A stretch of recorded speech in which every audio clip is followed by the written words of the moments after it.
Hello, we're here with BellaHoot, and we are going to show you how you can do your strips with BellaHoot over your dip powder. So I already have the Raspberry Sparkle dip powder on my fingers. So it's a whole nother video I did. And I've actually had it on for a couple days, and I wanted to show you how you can put our polish strips right over them. So before any of our applications, if you're just putting on your polish strips on your natural nail, then you would need to push your cuticles, file any rough edges, and then use your alcohol swab to clean it. If you've already done your dip and everything, okay, you've already have your dip on, you just want to make sure your dip is completely dry. So absolutely dry. If it's a couple days later like me, you want to make sure the surface is nice and clean, so you're going to want to use the alcohol swab, which I've already done. So next is you'll get your polish strips, and I've already opened mine. And you're going to choose the strip of the length that you want of, no, not the length, the size of strip you want. You don't want it too big, like going over your cuticles. You know, you want it either just the right size or smaller than where it won't go over your cuticles. So I'm going to choose this one.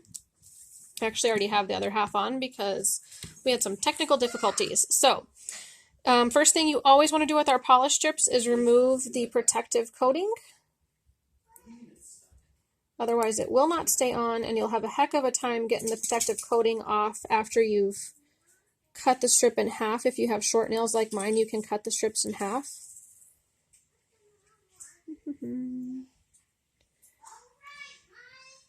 Okay, sorry. Well, and then it tears. See, if you only get that much off, that's not what you need. You need the whole shebang, just like that. Okay, so take off your protective coating.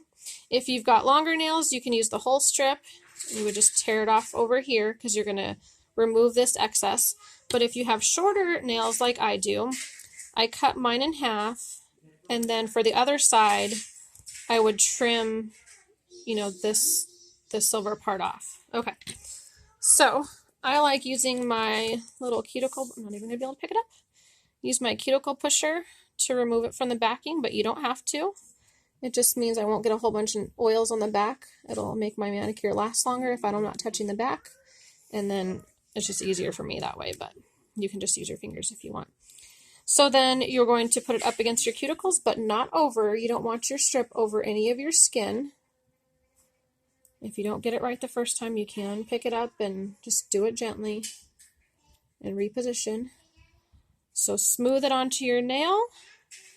You're going to want to fold over your excess, and you can either use your thumbnail to push it all the way in, and then you can actually rip it right from there.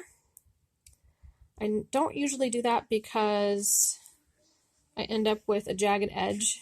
I don't know if it's just how my nails are shaped. So if you don't rip it right off after you've creased it, you can file. I file in a downward motion.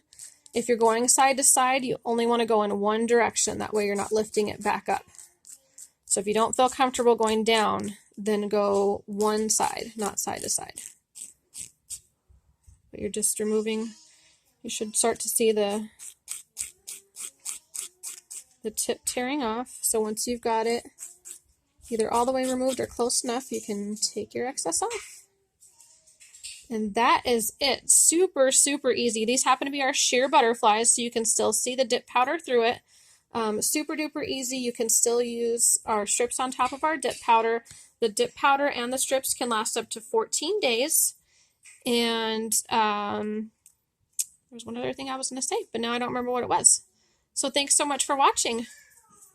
Oh, I know what it was. You can use a clear top coat if you want, a regular nail polish top coat if you want, to protect your strips, but it's not required.